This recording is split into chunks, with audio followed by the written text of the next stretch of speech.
Asalaamaaleykum, nii nañ leen ziar leen di leen béggee bu baax a baax. Ravi de vous retrouver encore une fois sur votre chaîne A2S Pro avec un immense plaisir. Continuez leen di abonné bës cloche de notification bi bu leen fàtte di like vidéo bi maanaam di ko aimer di bës ci j'aime bi bu baax a baax dafay tax vidéo bi sori ba ku nekk mën cee jot. Bu leen fàtte tamit di ko partager waaye tamit di ko commenter comme on a l'habitude de le faire wax sur ce qui concerne l'actualité politique sénégalaise. Tey nag dañoo bëggoon a wax rek ci organe de régulation yi nga xamante ni ñoom ñoo nekk Sénégal te seen rôle nekk di mettre de l'ordre dans ce pays ba nga xam ne kenn ku nekk rek doo déborder fi nga war a yem foofu ngay yem. Am na yoo xam ne nag c'est traditionnel, am na yoo xam ne c'est institutionnel. Dafa am yoo xam ne dañ ko institutionnaliser, am yoo xamante ni c'est des coutumes, c'est de la tradition maanaam aada la comme kilifa diine yi kilifa aada yi muy communicateur traditionnel, les chefs coutumiers. Bi Sénégal di baax dëgg ci cosaan lu ñu xamoon mooy ñoom ay régulateurs sociaux lañ doon nekk. Lépp loo xam ne luy féewale Sénégal la ñu génn wax ci wax ju rafet jubóole Sénégalais yi boole leen ñu nekk benn. Loolu moo nekkoon seen vrai rôle. waaye gis nga Macky Sall ci yàq gi mu yàq Sénégal ñenn ci ñooñu ma lim am na ñoo xam ne fexe woon na ba tàqale leen ak askan wi féetale leen ci booram muy def ay ñaawteefam ñu koy cautionné di ko jàppale. Donc loolu bokkoon na ci li nga xam ne féewale woon na Sénégal ci jamono yooyu te ba léegi sax dafa des. Am na ci ñoo xam ne bu ñu waxee sax léegi kenn du leen déglu ndax rôle bi ñu waroon a joué wuñ ko, dañoo wàccoon seen ànd te loolu normalul. boo jëlee société civile bi tamit pareil loolu moo nekkoon seen rôle dox ci diggante société bi ak nguur gi. waaw su fekkee dafa am ñoo xam ne dañoo def ay dérive bokk ci askan wi ñu alerter. su fekkee ne nguur gi tamit dafa ëppal ci ni muy doxalee bay lor askan wi ñu génn ñoom it alerter wax. waaye gis nga tamit Macky Sall bi mu fi nekkee ñenn ci société civile bi ñëpp fexe na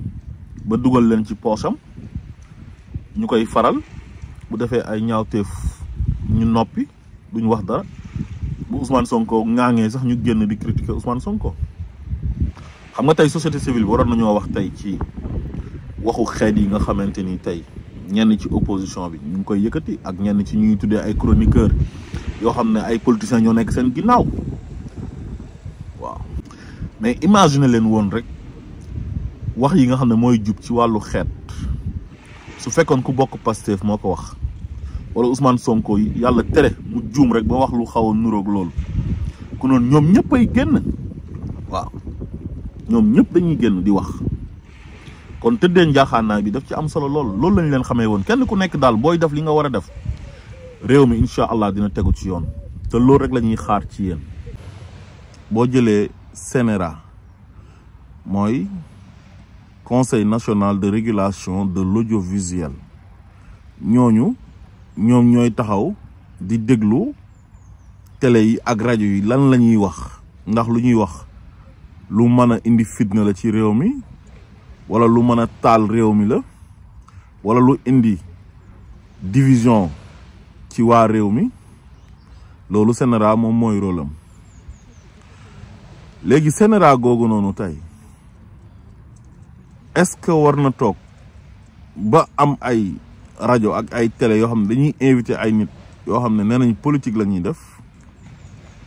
di ñëw di saaga ay nit maanaam ay attaques personnelles yoo xam ne ça n'a rien à voir avec la politique. ba pare di dugg ci ay mbiru waaso loo xam ne taal na ay réew. taal na Rwanda, taal na Côte d'Ivoire, taal Burkina Faso, taal Mali ba ci Guinée gi ñu dendal dañoo am problème mu xeet ndax am na benn xeet bu fa nekk boo xam ne dañuy faral di wax ne dañ leen di xeex pour ñu bañ a nekk président de la République, dañ leen di stigmatiser. donc dëkk yooyu yëpp tey ñëpp xam nañ ne li ko taal affaire de xeet la. tey jii Rwanda li ko taal benn rajo bu tudd la rajo des 1000 collines benn nit moo fa toog wax benn xeet bi ne dam leen dal ci beneen xeet ba mooy Hutu ak Tutsi. Côte d'Ivoire gis nga affaire de ay ivoirité yow doo ivoirien waroo fee falu ak yeneen yoo xam ne dafa jëm ci wàllu boddkante ci wàllu xeet moom moo ko taal. waa léegi est-ce que tey CNRA su defoon rôle am dëgg rajo wala télé dinañ am fitu di invité ay nit yoo xam ne ñoom ñoo koy tey parce que patron de presse bi dafa contre Ousmane Sonko contre Diomaye maanaam contre nguur gi fi nekk rawatina ak Ousmane Sonko nag am une haine viscérale envers cette personne. Affaire bi demul ba nekk ay affaire adversité politique mais animosité la mujj jur léegi moom mu jël organe de presse am boobu moo xam journal la moo xam rajo la wala télé di ko xeexee ki nga xam ne moom mooy Ousmane Sonko di ko xeexee nguur gi. Est-ce que rajo bi ak télé bi patron bi moom bu contrer Ousmane Sonko am ak moom règlement de compte personnel est-ce que dafa war a feeñ ci organe de presse boobu ba mu jaral ko mu dem xooli ñi nga xam ne ñoom ñooy saaga Ousmane Sonko ñoom ñoo koy xas loolu lañ leen xamee mu indi leen embauché leen utal leen salaire mu nekk des émissions yoo xamante ni tey c'est des émissions spécialement saaga Ousmane Sonko xaxar Ousmane Sonko kuy jàppale Ousmane Sonko ñu saaga la képp kuy wax lu arrangé Ousmane Sonko ak nguur gi ñu saaga la dal sa kaw comme boo jëlee Abou Diallo fi mu commencé mooy ci affaire activisme la commencé dem bam yàgg mu dugg ci affaire COS M23 boobu noonu Abdourahmane boobu jiite Abdourahmane Sow foog naa si je ne me trompe pas xam nga ñu jékki-jékki gis Abou Diallo bàyyi loolu yëpp ñëw ci xeex Ousmane Sonko bi te au début da doon attaqué Macky Sall di dénoncer injustice bi xam nga comme activiste yi nga xam ne xamoon nañ leen bu njëkk ba rek quoi mais Abou Diallo jékki-jékki rek maanaam képp koo xam da ngay wax luy arrangé Ousmane Sonko sax dina tudd sa tur saaga la xas la ay ñoom sëñ Saliou Gueye ñoom Pape Alé Niang ay ñoom maam Biram Wacc keroog maa ngi ko gis mu toog ak Aïssatou Diop Fall di tuddee maam Biram Wacc naan ko maam Biram Wucc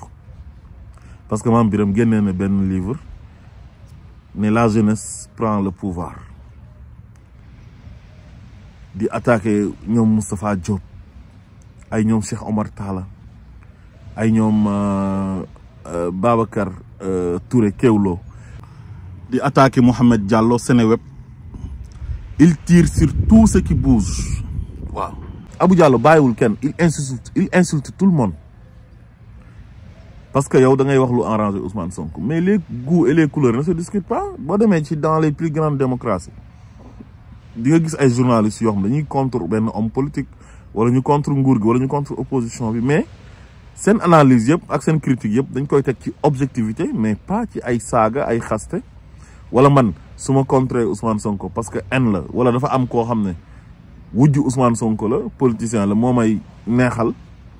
pour ma dem di attaquer Ousmane Sonko ci média yam xam nga wala dem ci média wu ki nga xam ne dafa contre Ousmane Sonko beneen politicien boo xam ne amul média yewal ma fa pour ma dem di attaquer Ousmane Sonko mais yow am nga droit ne Ousmane Sonko neexuma am nga droit ne Diomaye neexuma dama leen di attaquer seen politique neexuma mais bul saaga nit ñi dem nag ba jël mbir moo xam ne ça n'a rien à voir ak ay affaire de xeet nga jël ko di ko utiliser jëmale ko ci wàllu xeet wàllu waaso naan ay waa Fuuta génn leen nag Farba Ngom mi justice soxla oo ko mais kooku lan moo ci yoonu waa Fuuta mën nañu wax ne Farba Ngom suñ doom la dinañ ko assister dinañ ko taxaw mais pourquoi ngay tudd benn xeet ci Sénégal naan seen doom yi dañ ko bëgg a sànq génn leen te ci biir CNRA tamit ba tey war na mën a am benn bureau boo xam ne dafay réguler di recadrer ñi nga xam ne dañuy def prêche maanaam ñiy def daawa waaraatekat yi tey jii boo jëlee oustaz Ahmed Tidiane Ndao mais liñ ko xamee woon mooy waaraate mooy wax lu yàlla wax lu yonent bi wax boo amee loo wax ci réew mi comme ñoom oustaz Alioune Sall ni ñu koy defee ay ñoom Maodo Faye ñoom Mbacké Sylla bëri nañ ba ci ñoom Makhtar Sarr ak ñoom Babacar Sylla ñooñu ñëpp dañuy wax ci réew mi te ay oustaz lañ ay imam lañ bëri nañ même pa boobu Pa Bamba Sall ak ñeneen ak Serigne Momar Diagne suñu pa boobu nekk Louga mais duñu déborder yenn débordement yi dinañ wax seen xalaat ci réew mi mais tey boo jëlee benn imam bu ñuy tuddee imam Cheikh Tidiane Ndao wala Oustaz Cheikh Tidiane Ndao mais kooku lu muy def noonu dérive yooyu dafa jéggi dayoo loolu tey bu ñu amoon tey ñoo xam dañoo jàng diine nekk biir Sénégal ne képp ku fi jalgati ci lu jëm ci wàllu waaraate mais dañ laa war a sanctionné tey jii mënoo nekk imam ba pare wala nga nekk oustaz ba pare di am yenn postures yi mën nga wax sa xalaat ci réew mi loo xam ne day dajale réew mi loo xam ne dafay fédérer réew mi loo xam ne day indi jàmm xam nga parce que yonent bi li ko yàlla wax ci alxuraan daf ne ko ud'u ila sabili rabbika bil hikmati wal maw'izati al hasana waareel ci sa yoonu yàlla ci sagesse ak waraate boo xam ne waraate bu yiw lay doon waraate bu rafet lay doon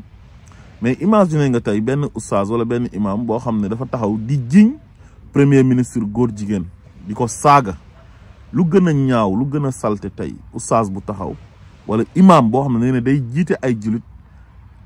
jël baatu góor jigéen jëmale ko ci premier ministre bu Sénégal ndax lan daf ko enal ndax lan première dame ba weesu bu Macky Sall ba di Marème Faye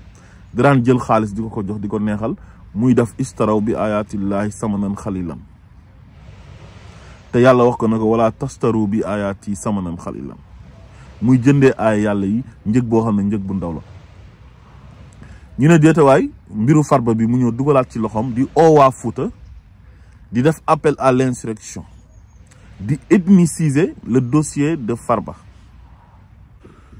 yow oustaz boo xam ne waaraatekat boo xam ne imam boo xam ne yow da ngaa jàng alxuraan di ko jàngale nit war a def loo xam ne defuwul nga waar ko ci yàlla tegaat ko ci yoonu siraatul mustaqim fàttali ko li yàlla wax lu yonent bi wax mais yow nga koy def yow maanaam loo xam ne mën na tas réew incitation à la violence incitation à la haine appel à l'insurrection innamal mu'minuuna ixwatun fa aslihu bayna aqwaykum loolu yàlla moo ko wax mu leer naññi loolu la waroon di wax ñi nga xam ne ñoom lay waar na leen jullit ñi ay mbokk lañ nañuy rafetal ci seen diggante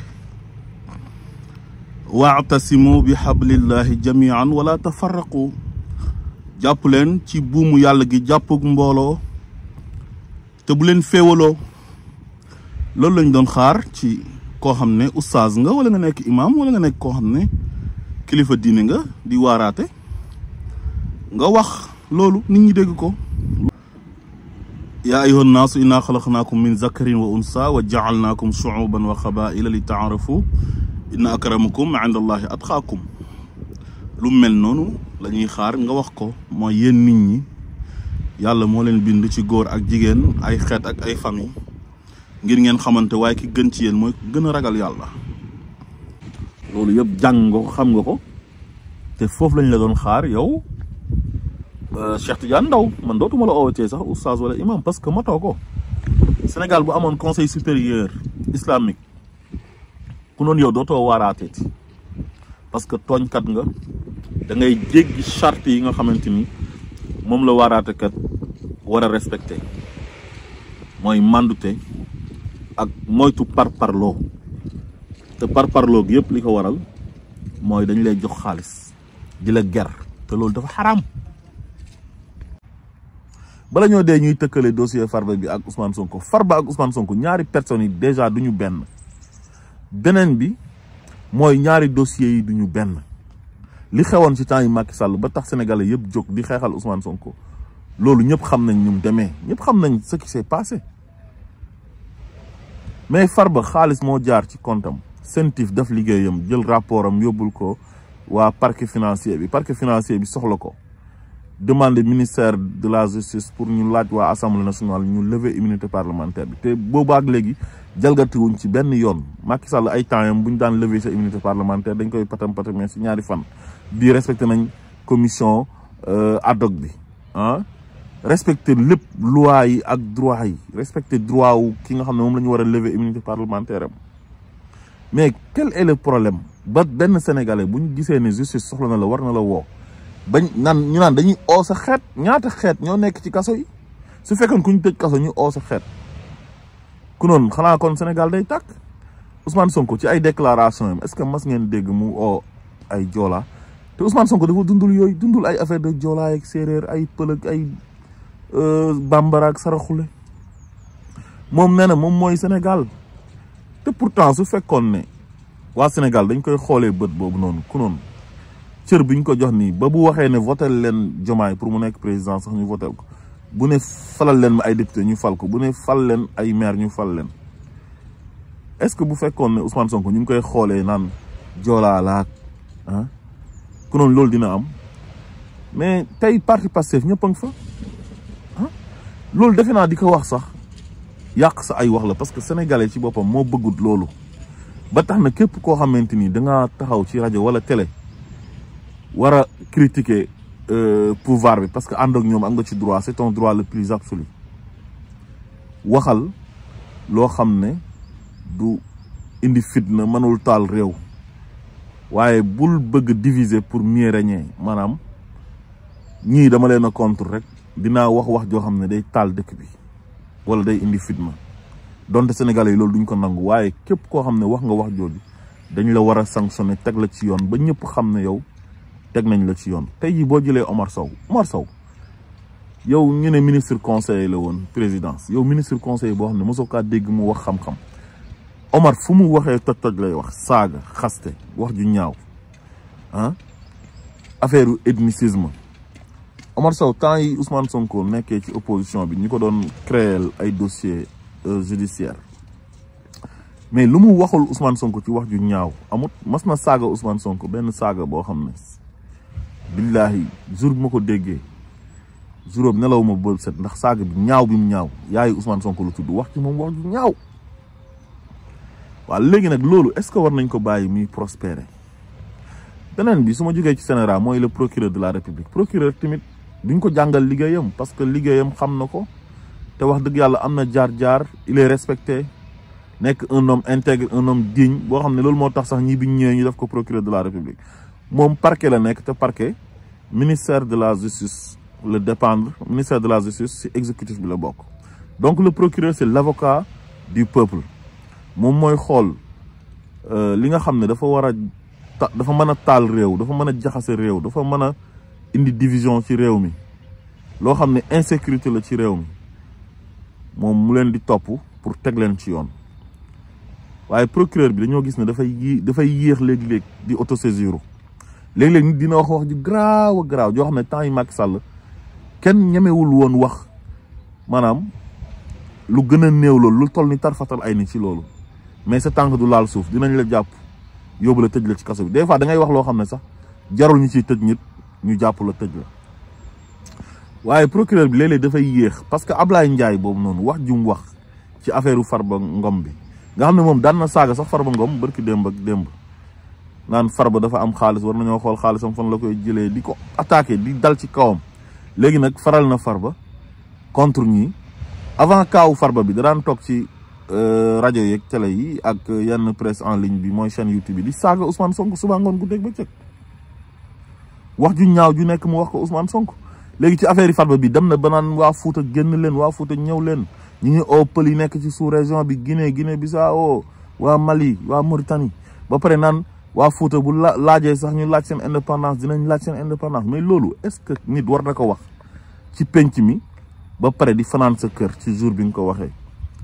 cybercriminalité li ñu war a def ñu ngi koy def mais ñoom procureur la ñuy liggéeyal donc ñoom ñu ngi surveiller di xool réseaux sociaux yi wax yuñ ciy wax dérive yi ciy am pour ñu oo gars yi teg leen ci yoon waaye procureur daal su mënee di coordonner ak ñooñu ñuy gën a gaawal liggéey bi parce que tamit loolu pour sécuriser sax ñi nga xamante ni ñoom ñooy def toj-toj yooyu la parce que nit am na wax yoo xam ne bu ko waxee buñ ko yéexee jàpp mais ay nit mën nañoo fajal seen bopp te loolu baaxul ci réew mën na génn ñu ray ko wala ñu def ko jëf joo xam ne jëf ju ñaaw la parce que am na saaga yoo xam ne bu la ko nit saaga wala mu saaga ko sa leader wala mu saaga ko sa sëriñ wala mu saaga ko sa xeet ah mais yow suñ la yéexee oo musiba mën naa am waa ji mën na génn ñu dal ci kawam def ko lu bon. kon daal procureur bi wax dëgg yàlla buñ ko jàngal liggéeyam, mais moog waa cybercriminalité wala cybersécurité luñ gën di mën a gaaw di interpeller ñi nga xam ne dañuy def ay dérives ci réseaux sociaux yeeg ci télé yeeg ci rajo yeeg yëpp mooy rajo classique yeeg télé classique ba ci journaux yi buñ mënee di gaaw di leen interpeller buñ defee yenn dérive dina ci am solo. ba pare journalistes yi nga xam ne ñoom dañuy dem xool ñi nga xam ne ñoom xam-xam intéressé wu leen, lu jëmale réew mi intéressé wu leen, duñu wax ci développement wu réew mi, duñu wax ci pétrole, duñu wax ci gaz, duñu wax ci éducation, duñu wax ci santé, duñu wax ci agriculture, duñu wax ci transport, mais ñoom benn nit rek ci moom la ñuy wax te duñu wax ci moom lu rafet mooy Ousmane Sonko saaga. léegi est-ce que journaliste boobu nga xam ne tey daf la war a invité moom laaj la ci liy jëmale réew mi kanam, mais moom bu ñëwee Ousmane Sonko def na lii, Ousmane Sonko wax na lii, loo ci xam pour ubbil la buntu pour nga saaga Ousmane Sonko. waaw est-ce que war nañoo jàpp tamit ki nga xam ne dafay def ay toj-toj ba pare bàyyi journaliste bi nga xam ne moom mooy xamb, parce que li tax mu koy def mooy patron de presse am moom moo àndul ak Ousmane Sonko moo tax mu koy jàppale pour bëgg lu neex patron de presse ba. defe naa ne journal ak rajo ak télé organe de presse bu mu mënti doon ak moyen de communication wala support de communication bu mu mënti doon warta nekk loo xam ne yow da ngay am ak nit problème di fa def règlement de compte personnel. yow bu la Ousmane Sonko neexul boo jotee ak Ousmane Sonko su fekkee ni ko yàlla def moo la neexul, yow yoonu sénégalais yi nekkuñ ci, sa diggante la yéen ñaar, yoonu réew mi nekku ci. kon yooyu yëpp lu jar a bàyyi xel la, parce que Sénégal benn bopp la, kenn mënu ko xar ñaar. dafa am nuñ ko tëggee suñ maam yi, mooy cousinage à plaisanterie, dañuy kalante affaire u xeet dunduñ ko, dañuy sëyante suñu biir. man mii jabaru pël laa am,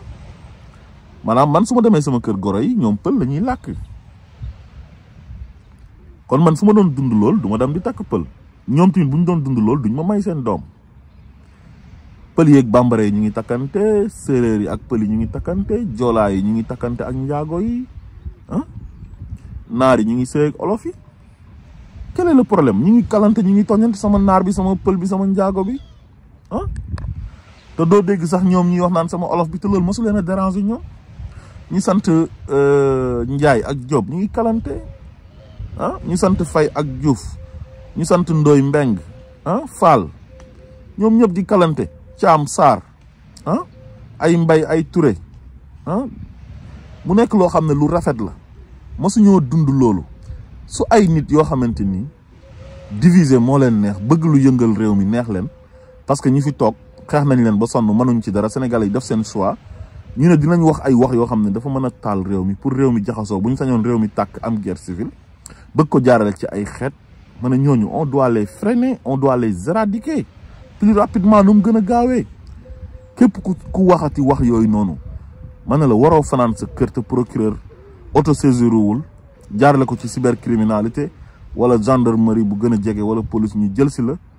teg la ci yoon. ba pare rupture am na, parce que ñoom ñëpp tey kuñ ci jàpp flagrant délit nga jëm. uteeg temps yi Macky Sall nga xam ne bu ñu la jàppee yow si flagrant délit 6 mois lañ lay téye toog ba mu neex leen ñu bàyyi la, wala ñu ne dañ lay ubbil instruction yokkal la ci ay yeneen chef d'inculpation yoo xam ne yow defoo ko. donc kon côté boobu tamit ñu ngi koy saluer, parce que yoon dafa baax ci réew. mbiru xeet yi daal nañ ñu ci dimbale. nañ jël exemple ci suñ sëriñ bu baax boobu di Cheikh Ibrahima Niass. tey maa ngi yebal yenn journalistes yi ñu dem foofu, rawatina ak RTS nga xam ne mooy télévision nationale. nañ dem Medina Baye ñu def fa reportage ci wàllu melting pot ak métissage bu fa am. Baye Niass ay xeet yu bëri la dajale Medina Baye ci benn quartier boo xam ne Kaolack la nekk, donte yaatu na. boo fa demee di nga fa fekk ay noirs américains yoo xam ne boo dajee ak ñoom ci mbedd mi, yow suñ la waxul ne la ñoom ay noirs américains lañ doo ko xam. am na ñoo xam ne amatuñ sax accent américain, olof yu leer nañ la ñuy làkk, am fa ay doom takk ay olof foofu noonu ci biir Kaolack, ci biir Medina Baye. di nga fa gis ay burkinabé, di nga fa gis ay nigérien, di nga fa gis ay malien, ay tchadien, ay béninois, ay togolais, ay sud africain. dem nañ sax ba léegi ba waa Malaisie dañ fay ñëw ak waa Singapour. dem leen Medina Baye, li may wax nii je parle en connaissance de cause, parce que foofu laa juddoo fa laa yeroo. kon Sénégal yooyu amu fa. Encore une fois maa ngi yebal daal journalistes yi nga xam ne li leen tax a jóg mooy defar Sénégal boole Sénégal nekk benn dem leen Medina Baye ngeen xool melting pot bi fa nekk. am na ay awsa yoo xamante ni tey bu ñu waxee yow doo xalaat na ñii ay nigérien lañ di nga fa fekk ay yoruba dem leen maanaam dañuy jaxasoo ak askan wi takk fa am fa ay sët sëtaat gis naa ñu fa am ay sët sëtaat ñoo xam ne boo leen toppee tey Nigéria la ñuy ñibbi ñii nga topp leen ñu ñibbi Ghana kon Sénégal loolu lañ xam ñi nga xam ne daal ñoom ñooy organe de régulation yi muy CNRA muy cybercriminalité muy procureur de la République di parquet bi nañ gën a yokk seen vigilance gën a góorgóorlu bàyyi xel ci dérapage yi nga xam ne dañ koy jaarale ci réseaux sociaux yi ak ci rajo yi ak télé yi képp koo xam ne da ngay wax na nga wax loo xam ne day jëmale réew mi kanam kuy critique yoo xam ne critique yu objectif la yoo xam ne da nga koy teg ci yoon teg ko ci xam-xam du ñëpp ñoo war a ànd ak Ousmane Sonko wala ñoo war a ànd ak Diomaye ku mu neex nga ne ànduma ak Ousmane Sonko ànduma ak Diomaye seen politique neexuma luñ def xapp ci kaani ne ànduma ci mais nag ay saaga ak ay xasteeg ay mbiru xeet nañ ko génnee ci penc mi asalaamaaleykum wa rahmatullah